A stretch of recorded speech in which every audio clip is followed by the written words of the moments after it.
let me tell you though, the problems we're having right now with funding. I'm going to be very blunt about what's going on. When the Republicans took over Congress, they abolished what were called earmarks. Do you know what earmarks are? Yeah. Yes. Okay. Like the they have member items. Member items, yeah, same thing. Well, there was a difference actually. Yeah, it's, you know. No, there was a difference. I mean, it's important you know the difference. A member item, thank you, in the legislature and the city council, each member gets a certain amount of money, and it may differ from member to member, or it may not, depending, but in which, when I was in the assembly, I got a certain amount of money I could hand out to projects I thought were worthwhile. And the city council the same. In Congress, it was never that way. In other words, you didn't have a sum of money that you could decide what best to do with, but there were earmarks, and you could try to get earmarks. So you'd apply for them. There's no guarantee. So I could meet with various people, and I'd say, all right, I'm going to try to get you $100,000. And I'd apply for it, and I'd work at it, and a third of the time I'd be successful. Unlike in the legislature, I could promise it up to the amount of money that I had. And here, I could try to work for it, and half the time, third of the time I was successful in getting it. Okay. And every year we would go through this. Now the Republicans have abolished the process entirely. No more earmarks. Now I don't know if they're going to continue that, because they think there's something terribly wrong about earmarks. It's wrong that individual members of Congress can disperse federal public money. I don't think there's anything wrong with that, because not to allow earmarks takes us to a situation that we're in now, where the people who make the decisions are all federal bureaucrats. And I have nothing against federal bureaucrats, but they don't always know the best about what's needed in my district or anybody else's district. So now without earmarks, what there is, and what I can try to access, is the federal budget consists of, we appropriate $10 billion, I'm just making the figure, to the Department of Housing and Urban Development, $10 billion to Health and Human Services, $20 billion to transportation, whatever. And some of that money, some of it, not a heck of a lot of it, but some of that is, some of it is spent directly by the department, let's build a highway, whatever. But some of it is, let's administer Medicare. Some of it is given out in grants. And the bureaucrats in the department decide who gets the grants. And what we can do is help you do research and find out what grants are available that you might apply for, and then we can help you try to get it. And that's the situation. Now that was always the situation in addition to the earmarks, but now it's the only situation. Second problem, so that's number one. Second problem is, even following the news, we are decimating the budget. We just passed, the Republicans insist, and I disagree with them, but that's a separate discussion. We have this terrible debt problem, we gotta reduce the budget. I don't agree with that at all, but this is a separate discussion. And so what we just did, we passed this debt ceiling increase, but as part of the debt ceiling increase, we're going to cut $920 billion immediately from, over a 10-year period, but $920 billion from the discretionary budget. The discretionary budget is everything other than Medicare, Medicaid, Social Security, veterans benefits, and so-called entitlements. Everything else the government does, transportation, education, housing, weather bureau, you name it, is the discretionary budget. And everything you think of the government doing other than Medicare, Medicaid, Social Security, and veterans benefits.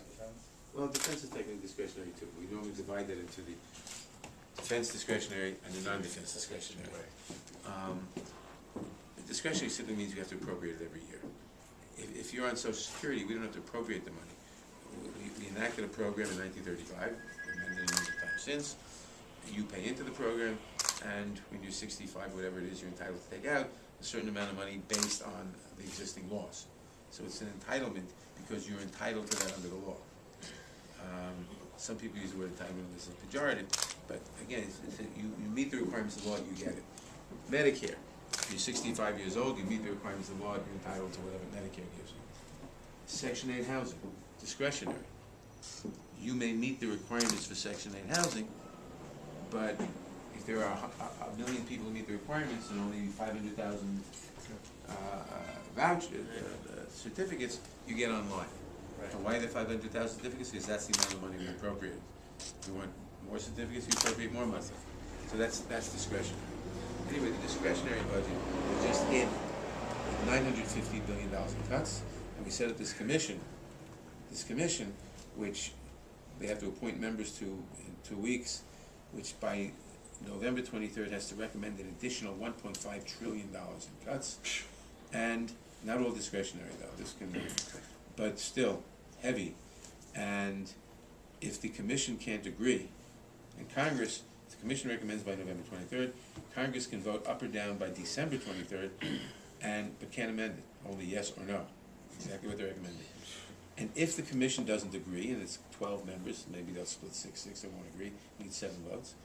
If they don't agree, or if they do agree but Congress doesn't adopt with their recommendation by December 23rd, then there's automatically a $1.5 trillion, $1.2 trillion, what's called sequestration, which is cut across the board in the discretionary budget and up to 2% of Medicare. That's what we just passed. I voted against it. It's a whole list of discussions, as I said, but that's what we just passed. What this means is a practical matter. It's going to be much, much harder to find grants for anything. And in fact, under the Republican budget, the non-defense discretionary budget is now about 12% of GDP. Under their budget, it's going to go down to 3% over a period of years. And that's what, I mean, you read about the budget and it's sort of abstract, but that's what it means. So it's going to be very, very difficult to find money. We'll try, and we'll try to help. It's going to be a very political debate. If I had my way, I would raise taxes on the rich and on the large corporations. I wouldn't cut this budget this way. But that's it. The president never really explained it. We had to raise the debt ceiling. People think raising the debt ceiling means we're going to go out and spend a lot more money. It's nothing to do with that. Raising the debt ceiling says you can't borrow more than, you can't owe more than X dollars at a time. Okay. We're running a deficit. That means you have to borrow to finance it because we're spending more than taxes are coming in. Okay. But we owe money. Why do we owe money? Because of decisions made 3 and 5 and 7 years ago. Right. You must raise the debt ceiling in You order to can be able to borrow borrow more. money to pay the bills that were Last incurred by decisions made 3 and 5 and 7 years ago.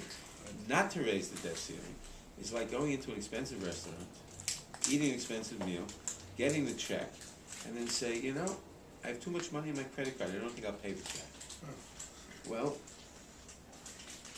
and the debate generally over how much the taxes should be, how much we should be spending, that should be in the budget. That's what the budget debate is, looking forward. The debt ceiling is really looking backward. So what did they do? They said, for the first time, we've always increased the debt ceiling. Both parties have been somewhat demagogic about it. If you had a Democratic president, the Republicans were demagogic. If you had a Republican president, the Democrats were demagogic. But everybody always knew you had to do it. And no one ever really tried to block it until now. And now what they did was they said, okay, if you have to raise the debt ceiling by $2.4 trillion, which is what you had to do if you wanted it not to have to be raised again until 2013, we're going to demand $2.4 trillion in cuts. Brand new principle. If you're going to have to borrow $2.4 trillion, you're going to have to cut your budget over the next 10 years by $2.4 trillion, which is essentially what we just did. Now McConnell just came out yesterday, because we're going to have to raise the debt ceiling again in January 2013. No matter what happens, even under the Republican budget, we're still going to have to do that, because we're still running a deficit. And there's no way we can balance our budget for a number of years unless we're going to go to wrenching transformations. So McConnell said, we will never again pass a debt ceiling increase without commensurate and equal expenditure cuts. Now, what does that mean? That means that in 2013, in January, but we're talking about a 10-year period. It'll still be 8 of the same 10 years. So in other words, It's two cuts. 2 cuts on the same time period. Wow. And that's what they're saying now. This is crazy. It's going to be crazy. Yeah.